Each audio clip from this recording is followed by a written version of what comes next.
Hi, I'm Callie Rosella, and this is Spotlight on the Arts.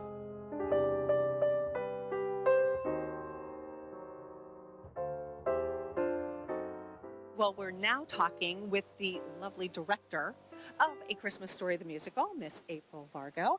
And April, tell us all about what's been going on with this whole thing, how you got involved. I know you just did another show a little while ago in Highland, so tell us a little bit about that as well. Yes, thank you, Kelly. Thank you so much for having me. I'm so excited. Yeah, I actually just wrapped up in August a show, Sleeping Beauty, the musical, in Highland.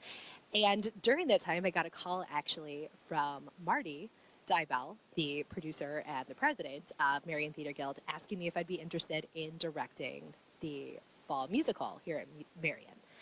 And I said, absolutely. And then what are we doing? And he's like, you get to pick. And we were going back and forth about both of us had ideas, and we really didn't know necessarily at first what we wanted.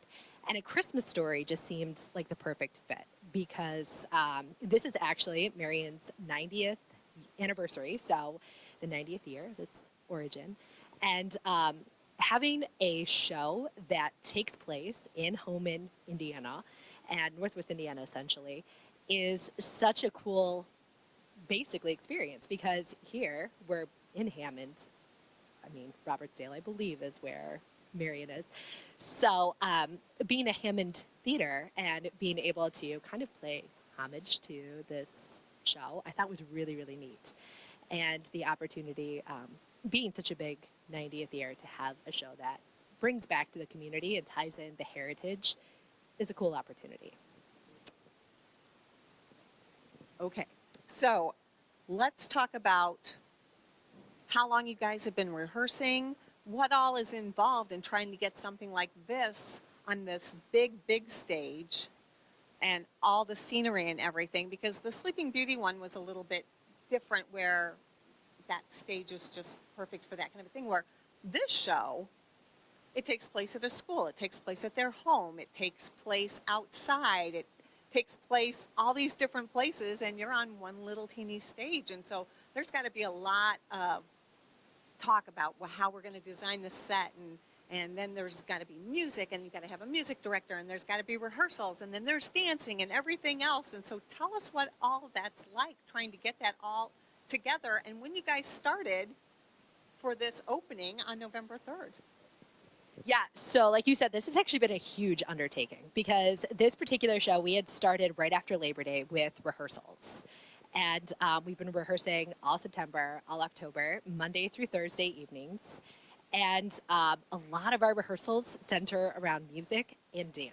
There are more dance and singing numbers in this show than there are speaking numbers. So, right, so that was something that has been just a challenge just to try and fit all of that in because our rehearsal schedule has been jam-packed from the beginning, and every time the cast comes they're learning something new. They basically get 2 hours to learn and hopefully master something, and then we've had a few review days to kind of go back and be like, all right, we learned a lot, now let's try to put this together. But it's a lot to remember. It is a lot to put together, and the cast has done a wonderful job. And then Valerie Cook, our music director, and Mary Posick, our choreographer, they have been the most amazing team. They're so much fun to work with, and the three of us have really come together on a united vision, so that's made it really easy to be able to present that to the cast. So everybody is on the same page, so that's made just the work aspect of it very, very easy. Being on a stage is actually nice in the fact that we are doing a lot with flies. So instead of having to, when you referenced Highland being outside, it's hard because you don't have a lot of storage. You know, having a whole open stage and having to try and make it look realistic and bring things on without really the audience seeing. Being in the theater, that helps to make that a little bit easier because now we actually have our wings where we can store some of our set pieces, and we have a lot of set pieces.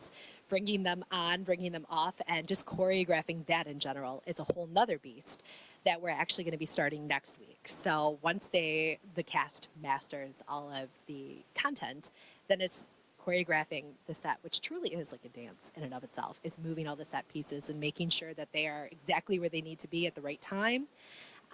And our stage director was Debbie Rosich, was just here. So that was something else to be able to just say, hey, we need to get through all of this stuff.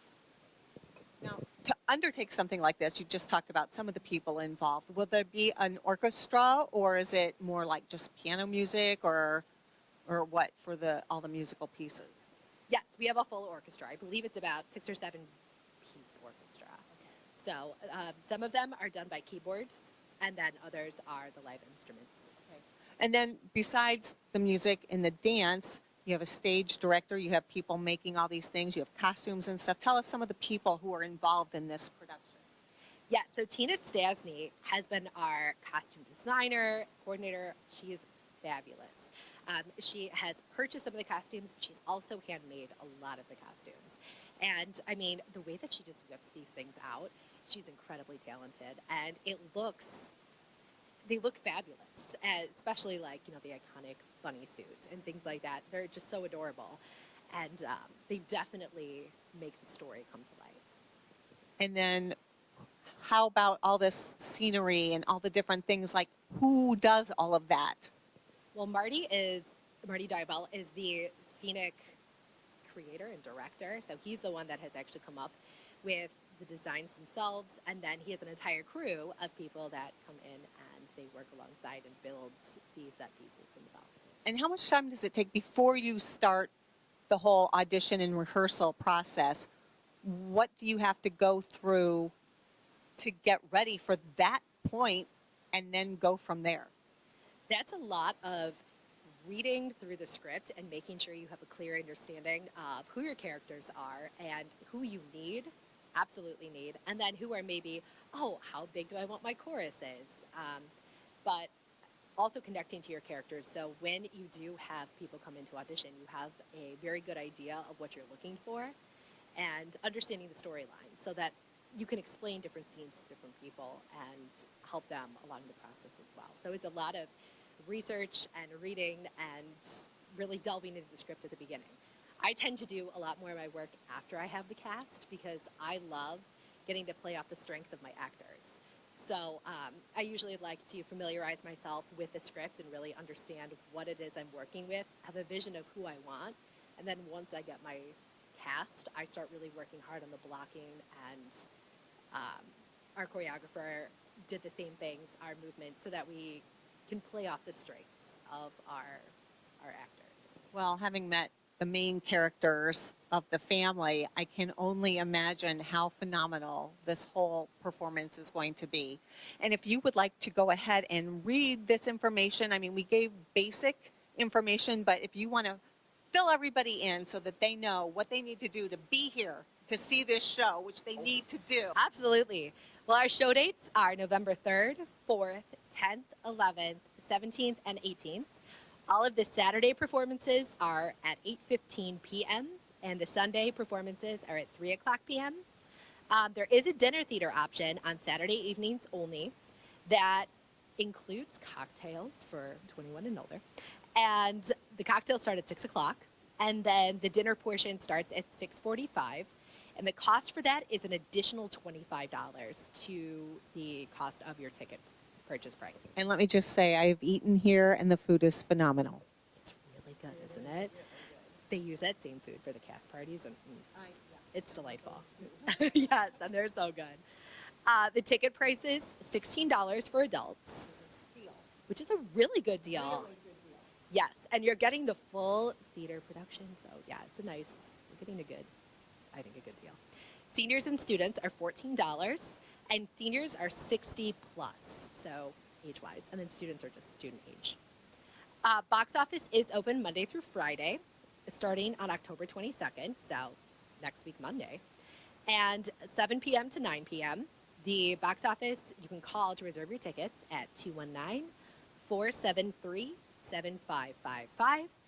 Credit cards are accepted, so yeah, I know. I never carry cash, so this is a big, I know.